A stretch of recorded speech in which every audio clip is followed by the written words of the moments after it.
such a competitive, jealous mind we can only see for ourselves when we look inside our own minds. So we must distinguish between the better and the worse type of competitiveness. If you support good activities and strive, then that is a good sort of competitiveness, because you accumulate merit. You want to do great things. But the other one is a very harmful one. That is when you try to undermine good activities. So when we see other people accomplishing good things, we must rejoice in that. And at least, even if we cannot do like things, even if we cannot engage in such activities, at least we should cultivate an rejoicing mind that thinks this is wonderful, that what they are accomplishing. And if you have such a beneficial attitude, you will as a result receive the same merit. And Drikung Rinpoche had said, if you want to accumulate merit while you are lying down sleeping, you need to rejoice in the virtue of others.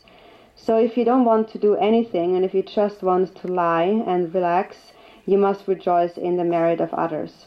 And in that way you obtain the same merit. For example, if someone is giving the refuge vow and someone is propagating the Buddha's teachings, upholding, preserving and propagating the Buddha's teachings, then you should rejoice in that. And if you just rejoice in this virtuous activity, you will obtain the same merit as that person who upholds the Buddha's teachings. On the other hand, there's those who have corrupt intention, and they engage in activities that undermine the propagation of the precious Buddha's teachings. And then there's conflict and fighting, quarreling. So when there is for example, a gathering of Buddhists, for example, teaching, if only 4 people come together in such a context, it is already called a division of the Sangha. And so if one has a corrupt intention and one does not rejoice and has a harmful intention towards this assembly, one actually commits the negative deed of splitting the Sangha, which is an extremely negative deed. And all the unhappiness and suffering in this world comes from just that. So we must be really extremely careful when it comes to this corrupt intention, and rather cultivate a pure intention that rejoices. So if we eliminate the cause, which is jealousy and competitiveness, then we have eliminated the cause of birth as a demon. Then there is no demon. And then, on the other hand, if we cultivate these causes of a demon, like jealousy and competitiveness, then later after we die, we are born in such a form of a demon, or like an evil spirit. 很抱歉，刚刚忘了讲水洗姿。那这一支呢，我眼睛不好，所以就跳过了这一段。其实这一支是非常重要的。我们能够修水洗姿，只要是对治我们内心的这种嫉妒，不管是世间的神奇或者是魔鬼呢，它都不是永远是以那种情况存在的。那么我们在他的发心，他的内心可能有所不同，可是他的本性却是一样的。一个众生他变成了一个魔鬼，他也不可能是永远都是变成一个魔鬼，而是他在过去的时候，他长养他自己不良的一种动机，不好的一种动机，所以在中阴阶段呢，他因为他的竞争心、嫉妒心而受生，因为竞争跟嫉妒心生出来这种不良的这种动机而受生成魔鬼，他并不是永远都是这样子的。那么我们这种竞争与人竞争的这种心呢，其实也有分好的跟不好的。什么叫做好的竞争心呢？就是说当你看到一个人行一种善行的时候，你就发一个心说啊，这种行为真的是很好，我应该自己要做得更多更好。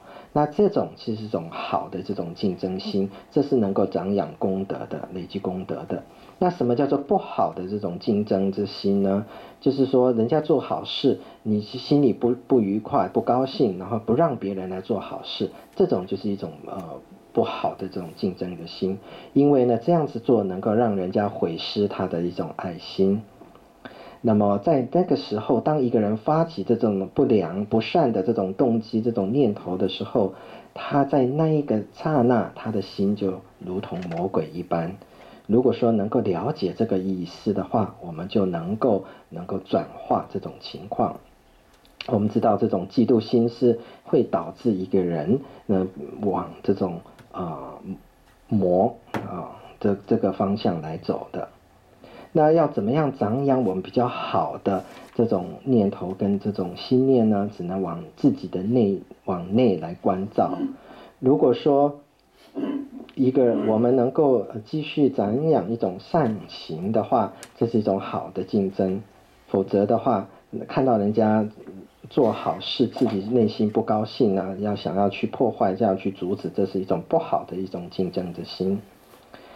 那么如果一个人即使人家做的善行我们看到了，我们随喜他，即使我们在行为上没有办法能够做得跟他一样，或做得比他更好，因为可能每个人的能力跟那个条件有所不同，即使在外面的行为没有办法做成像人家那样，可是你在心里面你可以发心发愿，就说他做得很好，我也愿意要这样跟他这样子做，这样是一个很好的一种方法。那么在过去巴度仁波切曾经讲过说，你如果说要躺着什么事都不做，还可以继续累积功德，有什么一个善巧的方法，有一个法门呢？你最简单的就是修随喜，人家做什么好事你跟他随喜，你就同时有他的功德，所以你等于是躺着你就可以累积很多的功德了。那不管是说一个人在受持皈依戒，或者是传佛的法教的话，我们能够升起一种同喜的这种心，我们就能够有同样的一种功德。相对的，一个人有一个不良的动机的话，他是有可能是毁坏这种法教，毁坏这种僧团的。我们知道，当几个人甚至少如4个人，他们在一起在讨论佛法、修行佛法，我们都可以讲说这4个人其实就是一个僧团。如果我们在内心不高兴、不随喜，而是那个想办法去阻碍他们啊、分离他们啊，就是那分化他们的话，这算是一种破和合生的行为，是非常不好的。所以所有世间的灾害其实都是因为这样子而来的，所以我们对这边应该要非常的小心。我们要是说要随喜呢，还是要随顺我们自己的嫉妒心，是在我们自心的。如果说我们能够随喜了，自然没有这种魔鬼这种境界。要不然的话，如果顺着我们的嫉妒心来走的话，那么我们就会堕入魔鬼道，然后一直在这边受苦。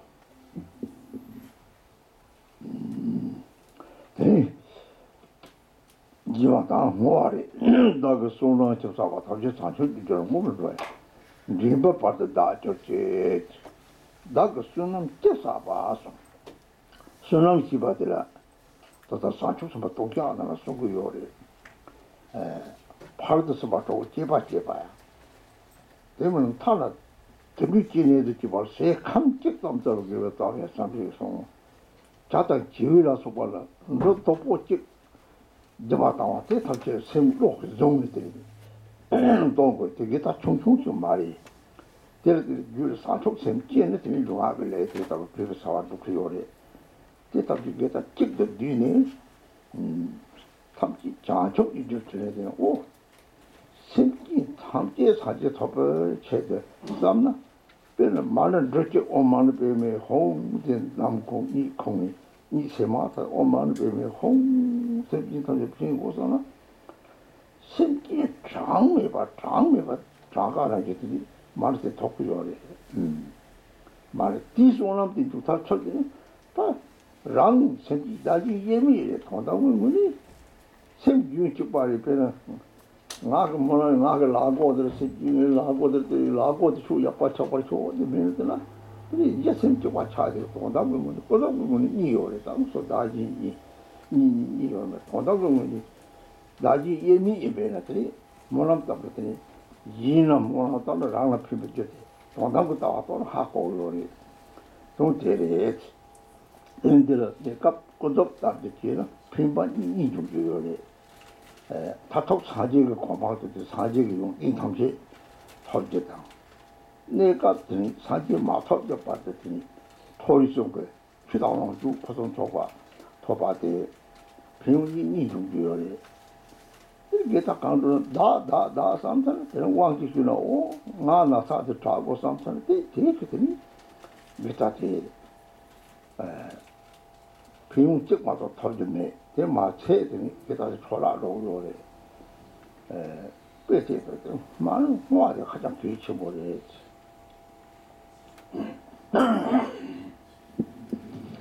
Then in the end there's the dedication. It says, may all the merit I have accumulated become the cause of awakening, and may I soon become a glorious guide of beings. So all the merit I have accumulated, what is that merit that we accumulate? In the Confession of Downfalls from Bodhicitta, it says that cause of merit is the 6 paramitas that arise from bodhicitta. And when we cultivate the 6 paramitas, for example, generosity, if we have the intention to benefit, even if we give just a spoonful of food to an animal or a grain of like a seed to a little bird, but with the intention of generosity of bodhicitta, then it will become a very vast virtuous activity. When we give rise to the cause of bodhicitta, all our activities with body and speech will become beneficial. So all the root of virtue, all the merit is included, encompassed by the mind of bodhicitta. And so it says, may it become the cause of awakening. If you only recite, for example, a single Mani mantra, Om Mani Padme Hum, and think that due to that, from that, may all sentient beings attain enlightenment, it will reach all sentient beings. For example, if you wake up at night, in the middle of the night, remember sentient beings and recite the Mani mantra, thinking, may this benefit sentient beings, then limitless sentient beings will receive that Mani from you. So the accumulation of merit is arising from this mind of bodhicitta, and from the ultimate perspective, that is accomplished from having realized that self and others are actually inseparable.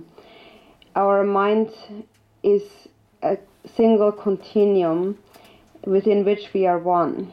And so, for example, when I'm spinning my prayer wheel, I'm thinking, may all sentient beings be benefited, may they all receive the prayers, the mantras contained.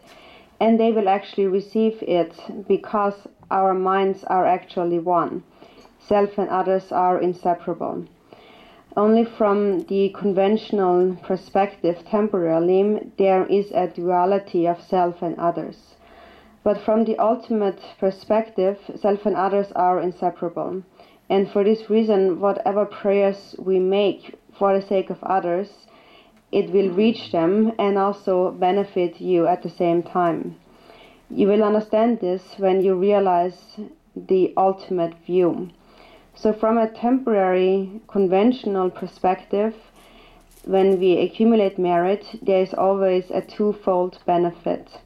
There is the temporary benefit, that is to attain birth in the 3 higher realms and experience perfect wealth and prosperity and happiness in the higher realms.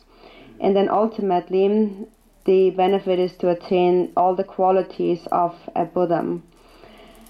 That is if we cultivate the correct intention when we engage in virtuous activity.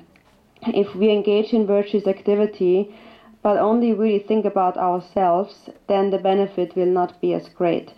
For example, if you receive an empowerment and you think, may this cure my sickness, then that virtue may have only one benefit, but not the ultimate benefit. And moreover, it very easily will be spoiled and destroyed. So it is extremely important to dedicate the virtues cultivated properly.